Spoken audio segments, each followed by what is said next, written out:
So I believe it's time to discuss the new Ink Blight nightmares of Don't Starve Together, everyone, aka the discount shadow pieces. Thing is though, I think I might actually like them better than the original, and that's saying something. Introduced in the Terrors Below update here, we've already showcased the general gist of these slick shadows, sure, but there are some fresh facts and refinements out there that need to be said, so enough faffing about. Let's get to it. And correction number 1, the nightmare cycle absolutely doesn't matter. Once a Shadow Rift is in play, the next nightmare fissure you stumble upon anywhere in the caves will forcibly open regardless of the cycle height to reveal the Dreadstone outcropping here. And quite similarly to rifts, these set pieces are actually pretty tame unless we ourselves get a bit too close. But correction number 2, once all 3 Ink Blights are dead and the outcrop returns to being a normal fissure, it will take just under 3 full days for the thing to be able to form again, either in the very same fissure or any fissure anywhere if you just so happen to be elsewhere at that time. And finally, one last refinement would be mention of this thing's ability to move if we despawn it for enough time while off screen, and while I do believe this to be true, as I've seen it happen and you're seeing it right here, I still am a bit finicky on all the details of the whole thing, as I've also noted there's somewhat insane aggro ranges once they are active too, so I guess I'm just not quite sure if the Blights have to not be active for such a thing to happen or what.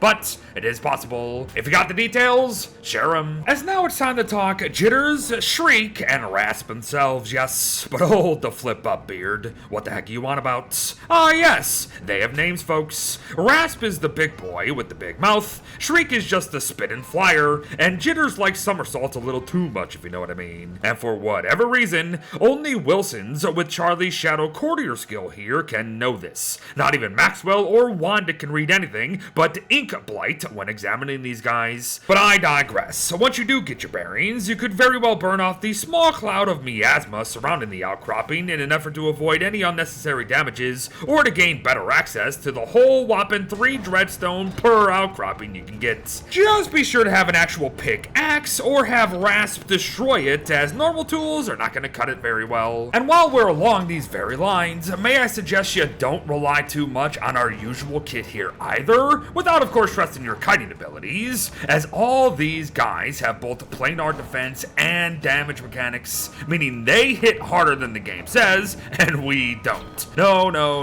It is very clear that Clay intends for us to have bright shade gear at this point, as the stuff works wonders across this entire update. And funny enough, that very staff that we all questioned to death not too long ago might just be the very best choice for these guys at the end of the day. It absolutely melts them. But in the event you're going mono, might I suggest killing Jitters first, just due to how easy he is to dodge and isolate from all the rest, as yeah, sure, you'll have to constantly be moving in this fight, but with each one only having 1,000 health, but a few cycles is all that is needed to whittle him down. Shriek, on the other hand, should actually probably be last, even though she's going second here, as she is the second easiest to manage, given how she only shoots where we last were and has no melee attack, sure, but dealing with her and Rasp at the same time is kind of annoying, and that's because Rasp is a big freaking bully for sure, but a manageable one. His attacks are rough when we're trying to catch Shriek, which is why I'm telling you to maybe go for him ASAP, but alone, his leap is not bad at all to avoid. His slaps are repeatedly kiteable with 2 hits in yourself, it seems, if you stay close,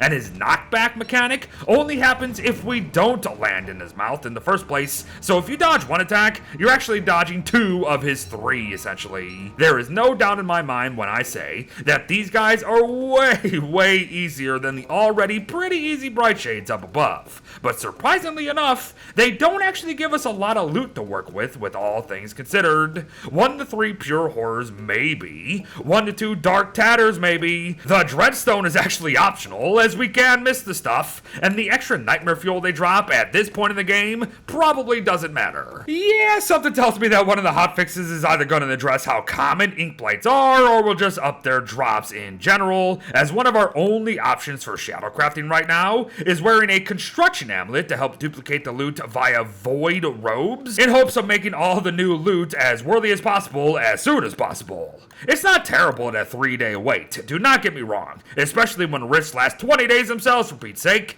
but it is a lot of effort for not a lot of enticing crafts. They're cool and very unique, but they're not groundbreaking for being in this stage of the game, if you catch my drift. That stage being the aftermath of killing the ancient fuel weaver, waiting out the half-day timer until a ruins reset occurs, before offering 5 dreadstone to the new beckoning hand, watching your sister show up out of nowhere and leave out of nowhere without as little as a hello back, and waiting 5 days after that for a rift to spawn, as no rift equals no dreadstone outcropping. Make notes, good luck, and have fun. As there you have it, everyone, the Ink Blight nightmares of Don't Starve Together and their dark tatters. Forgive me for not really going too deep into the ladder with the shadow crafts, but we have been repeating a ton of information in every update video lately, so hopefully folk are already catching on how it all works. Besides, I literally left you a link to the video about every single shadow craft in full detail, so do with that as you please. And with a bunch of new information provided on these guys today, we truly are nearing the end of our time with the initial look at Terrors Below, folks. Thanks for watching, well wishes to all, go make some fresh, nightmarish friends, and I'll see you in the next one.